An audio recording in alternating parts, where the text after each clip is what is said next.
ನಮಸ್ಕಾರ. ಎಫ್ಎಂ ವಾರ್ತಾವಾಹಿನಿಗೆ ಸ್ವಾಗತ. ಈಗ ಮುಖ್ಯಾಂಶಗಳು.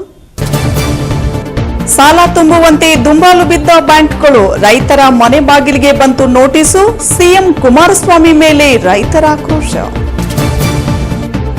ರಾಷ್ಟ್ರಭಾಷೆ ಹಿಂದಿಯನ್ನು ಗೌರವಿಸಬೇಕು, ಮಾತೃಭಾಷೆಯನ್ನು ಪ್ರೀತಿಸಬೇಕು. ಡಾಕ್ಟರ್ ಜಾಗೀರ್ದಾರ್ ಹೇಳಿಕೆ. ಎಲ್ಲರೂ ಶಿಕ್ಷಣ ಕಲಿಯಬೇಕು, ಶ್ರದ್ಧೆಯಿಂದ ಓದಿದರೆ ಸಾಧನೆ ಮಾಡಲು ಸಾಧ್ಯವಾಗುತ್ತದೆ. ಶ್ರೀ ಎಬಿ ಅಂಕದ್. ನವ್ಯ ದಿಸೆಯಿಂದ ಸ್ವಚ್ಛತೆ ಕಾರ್ಯಕ್ರಮ, ಮಹಿಳೆಯರು ಸ್ವಾವಲಂಬಿಗಳಾಗಿ ಬದುಕಬೇಕು, ದೇಶದ ಪ್ರಗತಿಗೆ ಮುಂದಾಗಬೇಕು. ಅನಾಥ ಮಕ್ಕಳಿಗೆ ಉಚಿತ ಕಟಿಂಗ್, ನ್ಯೂ ಆ್ಯಂಡ್ ನ್ಯೂ ಸಲೂನ್ನಿಂದ ಕಾರ್ಯ, ಸಮಾಜ ಸೇವೆಯ ಮಹದಾಸೆ ವ್ಯಕ್ತಪಡಿಸಿದ ಗೆಳೆಯರ ಬಳಗ. ವಾರ್ತೆಯ ವಿವರಗಳು. ಮುಖ್ಯಮಂತ್ರಿ ಕುಮಾರಸ್ವಾಮಿ ಅವರು ರೈತರ ಸಾಲ ಮನ್ನಾ ಮಾಡಿದ್ದೇವೆ, ಶೀಘ್ರದಲ್ಲಿ ಎಲ್ಲಾ ರೈತರ ಮನೆಗೆ ಋಣಮುಕ್ತ ಪತ್ರ ಬರಲಿದೆ ಎಂದು ಹೇಳುತ್ತಿದ್ದಾರೆ. ಆದರೆ ಇತ್ತ ರೈತರ ಮನೆ ಬಾಗಿಲಿಗೆ ಋಣಮುಕ್ತ ಪತ್ರದ ಬದಲಾಗಿ ಸಾಲ ತುಂಬುವಂತೆ ಬ್ಯಾಂಕ್ಗಳು ಕಳುಹಿಸಿದ ನೋಟಿಸ್ ಬರುತ್ತಿವೆ. ಮೊದಲೇ ಬರಗಾಲದಿಂದ ತತ್ತರಿಸಿರುವ ವಿಜಯಪುರ ಜಿಲ್ಲೆಯ ರೈತರು ಬ್ಯಾಂಕ್ ಕಳುಹಿಸಿದ ತಿಳುವಳಿಕೆ ಪತ್ರಗಳಿಗೆ ಬೆಚ್ಚಿ ಬಿದ್ದಿದ್ದಾರೆ. ರಾಜ್ಯ ಸಮ್ಮಿಶ್ರ ಸರ್ಕಾರದ ಸಾಲ ಮನ್ನಾ ಹಣ ಪಾವತಿಯಾಗುವ ಮುನ್ನವೇ ರಾಷ್ಟ್ರೀಕೃತ ಬ್ಯಾಂಕ್ಗಳು ರೈತರ ಬಾಕಿ ಹಣ ಭರಣಾ ಮಾಡಿಕೊಳ್ಳಲು ಮುಂದಾಗಿದೆ. ಅದಕ್ಕಾಗಿ ಋಣ ಇತ್ಯರ್ಥ ಯೋಜನೆ ಜಾರಿಗೆ ತಂದು ಕೂಡಲೇ ಸಾಲವನ್ನು ಒಂದೇ ಕಂತಿನಲ್ಲಿ ತುಂಬುವಂತೆ ನೋಟಿಸ್ ನೀಡಿದ್ದು ರೈತರ ಆಕ್ರೋಶಕ್ಕೆ ಕಾರಣವಾಗಿದೆ.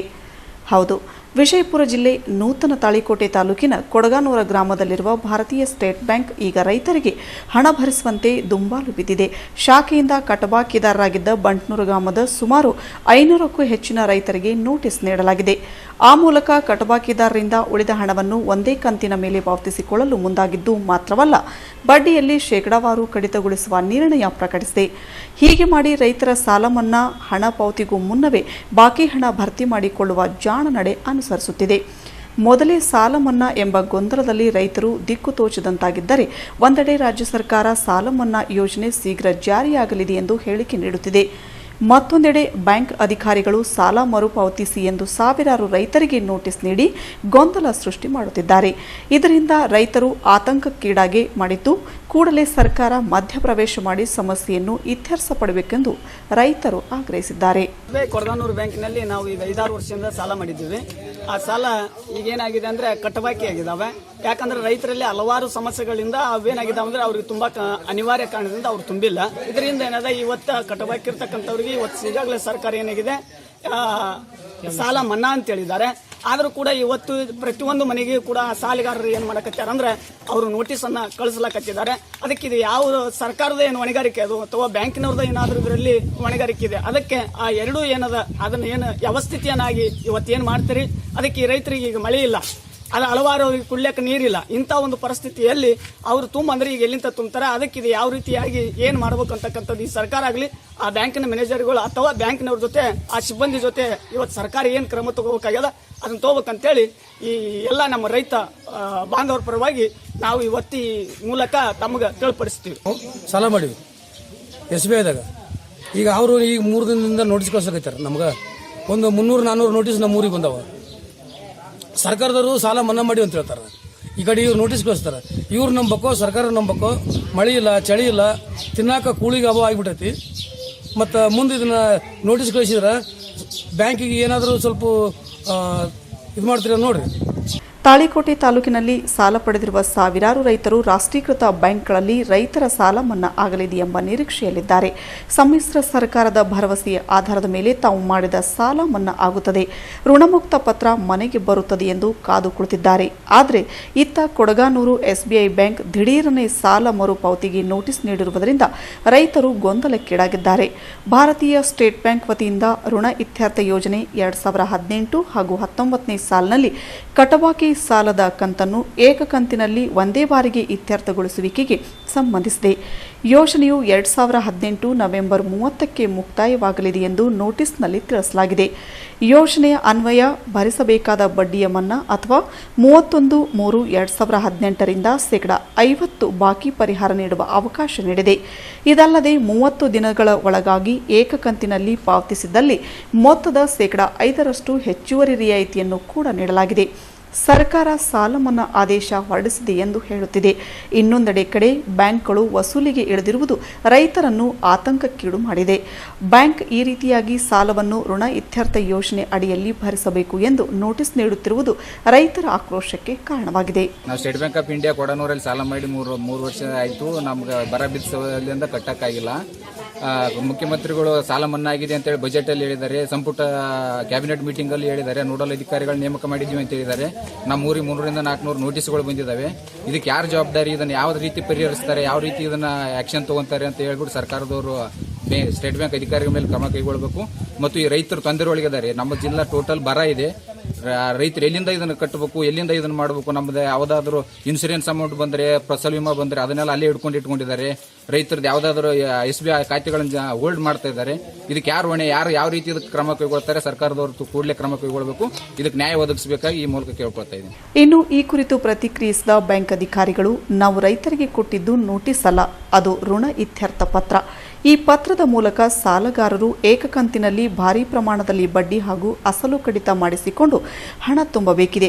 ಹೀಗೆ ಹಣ ತುಂಬಿದರೆ ಅವರು ಸಾಲದಿಂದ ಮುಕ್ತವಾಗುತ್ತಾರೆ. ಸರ್ಕಾರದಿಂದ ನಮಗೆ ಯಾವುದೇ ಸೂಚನೆ ಬಂದಿಲ್ಲವಾದ್ದರಿಂದ ನಮ್ಮ ಬ್ಯಾಂಕಿನ ನಿಯಮ ನಾವು ಪಾಲಿಸುತ್ತಿದ್ದೇವೆ ಎನ್ನುತ್ತಾರೆ ಬ್ಯಾಂಕಿನವರು. ಸಾಲ ಮನ್ನಾ ಮಾಡ್ತೇನೆ ಎಂದು ಸಿಎಂ ಕುಮಾರಸ್ವಾಮಿಯವರು ರೈತರಿಗೆ ಸುಳ್ಳು ಭರವಸೆ ಕೊಟ್ರ ಎಂಬುದು ರೈತರ ಪ್ರಶ್ನೆಯಾಗಿದೆ. ಮಾತೃಭಾಷೆಯನ್ನು ಪ್ರೀತಿಸಬೇಕು, ರಾಷ್ಟ್ರಭಾಷೆಯನ್ನು ಗೌರವಿಸಬೇಕು. ಹಿಂದಿ ಏಕತೆ ಮೂಡಿಸಿ ಬಾಂಧವ್ಯ ಬೆಸೆಯುವ ಭಾಷೆಯಾಗಿದೆ ಎಂದು ಡಾಕ್ಟರ್ ಸಾಹೇಬ್ ಹುಸೇನ್ ಜಾಗೀರ್ದಾರ್ ಅವರು ಹೇಳಿದರು. ನಗರದ ವಿವಿಎಸ್ ಕಲಾ ವಾಣಿಜ್ಯ ಮತ್ತು BCA ದರ್ಬಾರ್ ಪದವಿ ಕಾಲೇಜಿನಲ್ಲಿ ಏರ್ಪಡಿಸಿದ ಹಿಂದಿ ದಿನಾಚರಣೆ ಕಾರ್ಯಕ್ರಮವನ್ನು ಉದ್ಘಾಟಿಸಿ ಮಾತನಾಡುತ್ತಾ, ಹೆಚ್ಚು ಭಾಷೆಗಳ ಮೇಲೆ ಪ್ರಭುತ್ವ ಪಡೆದಿದ್ದು ನಮ್ಮ ವ್ಯಕ್ತಿತ್ವಕ್ಕೆ ಮೆರುಗು ಬಂದೇ ಬರುತ್ತದೆ. ಆದ್ದರಿಂದ ವಿದ್ಯಾರ್ಥಿಗಳು ಹಿಂದಿ ಭಾಷೆಯನ್ನು ಮನಸ್ಸಿನಿಂದ ಕಲಿಯಲು ಮುಂದೆ ಬರಬೇಕೆಂದು ಕರೆ ನೀಡಿದರು. मल्टीमीडिया को और साथ के सोशल मीडिया को पूरी तरह से उसका उपयोग लेकर उसकी जानकारी जो है आपको है, ऐसा मुझे लगता है और जरूरी भी है. ठीक है, अब मैं थोड़ा और आगे बढ़ता हूँ. आज संदर्भ से श्लोक है, जननी जन्मभूमिश्च स्वर्गादपि गरीयसी. इसका अर्थ होता है जननी और मातृभूमि स्वर्ग से भी बढ़कर होती है. ಇದೇ ಸಂದರ್ಭದಲ್ಲಿ ಮಹಾವಿದ್ಯಾಲಯದ ಉಪನ್ಯಾಸಕ ಸುನೀಲ್ ಯಾದವ್ ಅವರು ಮಾತನಾಡುತ್ತಾ, ಇಡೀ ರಾಷ್ಟ್ರಕ್ಕೆ ಒಂದೇ ಸಂವಿಧಾನ, ಒಂದೇ ರಾಷ್ಟ್ರಗೀತೆ ಹಾಗೂ ಒಂದೇ ರಾಷ್ಟ್ರಧ್ವಜ ಬೇಕು. ಆದರೆ ಇಡೀ ರಾಷ್ಟ್ರಕ್ಕೆ ಒಂದೇ ಭಾಷೆ ಏಕೆ ಬೇಕು ಎಂದು ವಿದ್ಯಾರ್ಥಿಗಳು ಚಿಂತನ ಹಾಗೂ ಮಂಥನ ಮಾಡಿಕೊಳ್ಳಬೇಕು ಎಂದು ಹೇಳಿದರು. ಮುಖ್ಯ ಅತಿಥಿಯಾಗಿ ಕಾಲೇಜಿನ ಕನ್ನಡ ಉಪನ್ಯಾಸಕ ಮನೋಹರ್ ದೊಡ್ಮನಿಯವರು ಮಾತನಾಡುತ್ತಾ, ಹಿಂದಿ ಸಾಧಾರಣ ಭಾಷೆಯಲ್ಲ, ಅದು ರಾಷ್ಟ್ರೀಯ ಭಾವೈಕ್ಯತೆ ಮೂಡಿಸುವ ಭಾಷೆಯಾಗಿದೆ. ಆದ್ದರಿಂದ ಪ್ರಾಂತೀಯ ದ್ವೇಷವನ್ನು ಮರೆತು ನಾವೆಲ್ಲರೂ ಭಾರತೀಯರೆಂಬ ಸಂದೇಶ ನೀಡುವ ಹಿಂದಿಯನ್ನು ಕಲಿತವರಿಗೆ ಉದ್ಯೋಗದ ಬಾಗಿಲು ಸದಾ ತೆರೆದಿದೆ ಎಂದು ಅಭಿಪ್ರಾಯಪಟ್ಟರು. ಕಾಲೇಜಿನ ಉಪ ಪ್ರಾಚಾರ್ಯ MH ಕೋಟ್ಯಾಳ್ ಅಧ್ಯಕ್ಷತೆ ವಹಿಸಿ ಮಾತನಾಡುತ್ತಾ, ಇಂದು ದೇಶ ವಿದೇಶದ 150ಕ್ಕಿಂತ ಹೆಚ್ಚಿನ ವಿಶ್ವವಿದ್ಯಾಲಯಗಳಲ್ಲಿ ವಿದ್ಯಾರ್ಥಿಗಳು ಹಿಂದಿ ಕಲಿಯುತ್ತಿದ್ದಾರೆ. ಆದರೆ ಭಾರತೀಯರಾದ ನಾವು ನಮ್ಮ ಭಾಷೆ ಹಿಂದಿಯನ್ನು ಕಡೆಗಣಿಸಲಾಗುತ್ತಿರುವುದು ವಿಷಾದನೀಯ ಎಂದರು. ಇದೇ ಸಂದರ್ಭದಲ್ಲಿ ಹಿಂದಿ ಸಾಹಿತ್ಯದಲ್ಲಿ 16 ಕೃತಿಗಳನ್ನು ರಚಿಸಿ ಅಮೂಲ್ಯ ಸೇವೆಯನ್ನು ಸಲ್ಲಿಸುತ್ತಿರುವ ಡಾಕ್ಟರ್ ಜಾಗೀರ್ದಾರ್ ಅವರಿಗೆ ಸನ್ಮಾನಿಸಲಾಯಿತು. ಕಾಮರ್ಸ್ ವಿಭಾಗದ ಮುಖ್ಯಸ್ಥ ಈರಣ್ಣ ಜಾಬಾ ಸೇರಿದಂತೆ ಇನ್ನಿತರರು ಭಾಗವಹಿಸಿದರು. ನಗರದ ಸರ್ಕಾರಿ ಪ್ರಥಮ ದರ್ಜೆ ಮಹಿಳಾ ಕಾಲೇಜು ಶಾರದಾ ಭವನದಲ್ಲಿ ಸಾಂಸ್ಕೃತಿಕ ಕ್ರೀಡೆ, NSS ಹಾಗೂ ರೆಡ್ ಕ್ರಾಸ್ ಕಾರ್ಯ ಚಟುವಟಿಕೆಗಳ ಉದ್ಘಾಟನೆ ಮತ್ತು ಪ್ರಥಮ ವರ್ಷದ ವಿದ್ಯಾರ್ಥಿನಿಯರ ಸ್ವಾಗತ ಸಮಾರಂಭ ಕಾರ್ಯಕ್ರಮ ನಡೆಯಿತು. ಈ ಕಾರ್ಯಕ್ರಮದಲ್ಲಿ ಉಪನಿರ್ದೇಶಕರು ಪದವಿ ಪೂರ್ವ ಶಿಕ್ಷಣ ಇಲಾಖೆ ಶ್ರೀ AB ಅಂಕದ್ ಅವರು ಭಾಗವಹಿಸಿ ಮಾತನಾಡುತ್ತಾ, ಮಕ್ಕಳು ಶ್ರದ್ಧೆ, ಶಿಸ್ತಿನಿಂದ ಪಾಠವನ್ನು ಕಲಿತು ಜೀವನದಲ್ಲಿ ಸಾಧನೆ ಮಾಡಿದ ದೇಶದ ಕೀರ್ತಿ ಹೆಚ್ಚಿಸಬೇಕೆಂದು ಹೇಳಿದರು. ತಾವು ಸಹಿತ ಸಾಂಸ್ಕೃತಿಕ ಕ್ರೀಡೆಗಳಲ್ಲಿ ಭಾಗವಹಿಸಿಕೊಂಡು ನಮ್ಮ ಸಂಸ್ಕೃತಿ ಏನು ಹೇಳಿಕೊಟ್ಟಿದೆ, ಭಾರತೀಯ ಸಂಸ್ಕೃತಿಯಲ್ಲಿ ಏನು ಪರಂಪರೆ ಬಂದಿದೆ, ಆ ಅಂಶಗಳನ್ನು ತಮ್ಮ ಜೀವನದಲ್ಲಿ ಅಳವಡಿಸಿಕೊಂಡು ತಾವೆಲ್ಲರೂ ಸಹಿತ ಈ ನಮ್ಮ ಇಸ್ಮಾಲ್ ಹೇಳಿದೆ, ಈಗ ಬಹುತೇಕ ಈ ವರ್ಷದಲ್ಲಿ ಸೈನ್ಸ್ ಮತ್ತು ಇನ್ನೊಂದು ಕಾಮರ್ಸ್ನಲ್ಲಿ ರ್ಯಾಂಕ್ ಬರುವಂತಹ ಸಾಧ್ಯತೆ ಇದೆ ಅಂತ ಹಿನ್ನೆಲೆ ಒಳಗೆ ಪಠ್ಯೇತರ ಚಟುವಟಿಕೆಗಳ ಜೊತೆಗೆ ಪಠ್ಯನೂ ಸಹಿತ ತಾವು ರೂಢಿ ಮಾಡಿಕೊಂಡು ಈ ಸಂಸ್ಥೆಗೆ ಕೀರ್ತಿಯನ್ನು ತರ್ತೀರಿ ಅಂತ ಆಶಾಭಾವವನ್ನು ವ್ಯಕ್ತಪಡಿಸಿಕೊಂಡು ತಮ್ಮೆಲ್ಲರಿಗೂ ಧನ್ಯತೆಯ ಕುಸುಮಗಳನ್ನು ಅರ್ಪಿಸಿ ನನ್ನ ನಾಲ್ಕು ಮಾತುಗಳು ವಿರಾಮ ಹೇಳ್ತೇನೆ. ಈ ಸಂದರ್ಭದಲ್ಲಿ ಪ್ರಾಂಶುಪಾಲರಾದ RS ಕಲ್ಲೂರ್ಮಠ್, ರಾಣಿ ಚೆನ್ನಮ್ಮ ವಿಶ್ವವಿದ್ಯಾಲಯದ ಮುಖ್ಯಸ್ಥರು ಗುಂಡಣ್ಣ ಕಲಬುರ್ಗಿ ಸೇರಿದಂತೆ ಇನ್ನಿತರರು ಭಾಗವಹಿಸಿದರು. ನವ್ಯ ದಿಶಾ ಎಂಬುದು ಒಂದು ಸರ್ಕಾರೇತರ ಸ್ವಯಂ ಸೇವಾ ಸಂಸ್ಥೆಯಾಗಿದ್ದು 2005ರಲ್ಲಿ ಬೆಂಗಳೂರಿನಲ್ಲಿ ಸ್ಥಾಪನೆಯಾಗಿದ್ದು ನೀರು ಮತ್ತು ನೈರ್ಮಲ್ಯ ಶಿಕ್ಷಣ ಹಾಗೂ ಮಹಿಳಾ ಅಭಿವೃದ್ಧಿ ಹಾಗೂ ಸಮಾನತೆಯಲ್ಲಿ ಸುಧಾರಣೆಯನ್ನು ತರುವುದು ಸಂಸ್ಥೆಯ ಮುಖ್ಯ ಉದ್ದೇಶವಾಗಿದೆ ಎಂದರು. ಈ ಸಂಸ್ಥೆಯು ಪ್ರಸ್ತುತ ಕರ್ನಾಟಕ, ತಮಿಳುನಾಡು, ಮಹಾರಾಷ್ಟ್ರ ಮತ್ತು ಮಧ್ಯಪ್ರದೇಶ ರಾಜ್ಯಗಳ 5 ಹಳ್ಳಿಗಳಲ್ಲಿ ಗ್ರಾಮೀಣ ಕೂಟ ಕಿರು ಹಣಕಾಸು ಸಂಸ್ಥೆಯ ಆರ್ಥಿಕ ನೆರವಿನೊಂದಿಗೆ ತನ್ನ ಯೋಜನೆಗಳನ್ನು ಅನುಷ್ಠಾನಗೊಳಿಸುತ್ತಿದೆ. ಗ್ರಾಮೀಣ ಕೂಟ ಫೈನಾನ್ಸಿಯಲ್ ಸರ್ವಿಸ್ ಪ್ರೈವೇಟ್ ಲಿಮಿಟೆಡ್ ಒಂದು ಕಿರು ಹಣಕಾಸು ಕಂಪನಿಯಾಗಿದ್ದು, ಕ್ರೆಡಿಟ್ ಆಕ್ಸೆಸ್ ಎನ್ವಿಎನ್ ಒಂದು ಸಮೂಹ ಕಂಪನಿಯಾಗಿದೆ. ಇದು ಕರ್ನಾಟಕ, ತಮಿಳುನಾಡು, ಮಹಾರಾಷ್ಟ್ರ, ಛತ್ತೀಸ್ಗಢ ರಾಜ್ಯಗಳಲ್ಲಿನ ಬಡ ಮತ್ತು ಕಡಿಮೆ ಆದಾಯದ ಕುಟುಂಬಗಳ ಮಹಿಳಾ ಗ್ರಾಹಕರಿಗೆ ಹಣಕಾಸು ನೆರವು ನೀಡುವುದರ ಮೂಲಕ ಅವರು ಆದಾಯವನ್ನು ಹೆಚ್ಚಿಸುವ ಕೆಲಸ ಮಾಡುತ್ತಿದೆ ಎಂದು ಹೇಳಿದರು. ಇದು ನವ್ಯ ದಿಶಾ ಅನ್ನೋದು ಒಂದು ಸರ್ಕಾರೇತರ ಸಂಸ್ಥೆ. ಇದರ ಹೆಡ್ ಆಫೀಸ್ ಇರೋದು ಬೆಂಗಳೂರಲ್ಲಿ. ಸುಮಾರು ಒಂದು 5 ರಾಜ್ಯದಲ್ಲಿ ನಾವು ಕೆಲಸ ಮಾಡ್ತೀವಿ. ಕರ್ನಾಟಕ, ಮಹಾರಾಷ್ಟ್ರ, ತಮಿಳುನಾಡು, ಮಧ್ಯಪ್ರದೇಶ. ಇದರ ಉದ್ದೇಶ ಏನಪ್ಪ ಅಂದರೆ ನೀರು ಮತ್ತು ನೈರ್ಮಲ್ಯ ಬಗ್ಗೆ ಜಾಗೃತಿ ಕಾರ್ಯಕ್ರಮ. ಅಂದ್ರೆ ಬಯಲಿಗೆ ಹೋಗೋಣ ಏನು ಸಮಸ್ಯೆ ಆಕ್ಕವು, ಯಾವ ಥರ ರೋಗಗಳು ಬರ್ತವೆ, ಅದ್ರ ಬಗ್ಗೆ ಏನೈತಿ ಗ್ರಾಮೀಣ ಭಾಗದ ಮಹಿಳೆಯರಿಗೆ ಅದ್ರ ಬಗ್ಗೆ ತಿಳುವಳಿಕೆ ಕಾರ್ಯಕ್ರಮ ಮಾಡ್ತಾಯಿದ್ವಿ. ಇವತ್ತು ಈ ಬಿಜಾಪುರದಲ್ಲಿ ಸರಿಸುಮಾರು ಒಂದು 350ರಿಂದ 400 ಜನ ಶೌಚಾಲಯದ ಮಹಿಳೆಯರಿಗೆ ಇದ್ರ ಬಗ್ಗೆ ಕಾರ್ಯಕ್ರಮನ ಮಾಹಿತಿಯನ್ನು ಕೊಡ್ತಾ ಇದ್ವಿ. ಆಮೇಲೆ ಈ ಸಂಸ್ಥೆಯಿಂದ ಶೌಚಾಲಯ ಕಟ್ಸೋಕ್ಕಂತೇಳಿ 15,000 ರೂಪಾಯಿ ಸಾಲದ ಕೂಡ ಕೊಡ್ತಾ ಇದ್ವಿ. ನಳ ಹಾಕ್ಸೋಕ್ಕೆ 5,000 ರೂಪಾಯಿನ ಕೊಡ್ತಾ ಇದ್ವಿ. ಅದನ್ನು ಉಪಯೋಗನ ತೊಗೋಬೋದು. ಮತ್ತು ಯಾವುದೇ ಥರದ ಒಂದು ಅಪೇಕ್ಷೆ ಇಲ್ಲದೆ ಕಳೆದ ಒಂದು 15 ವರ್ಷದಿಂದ ನಾವು ಈ ಕಾರ್ಯಕ್ರಮನ ಮಾಡ್ಕೊತಾ ಬಂದಿದ್ವಿ.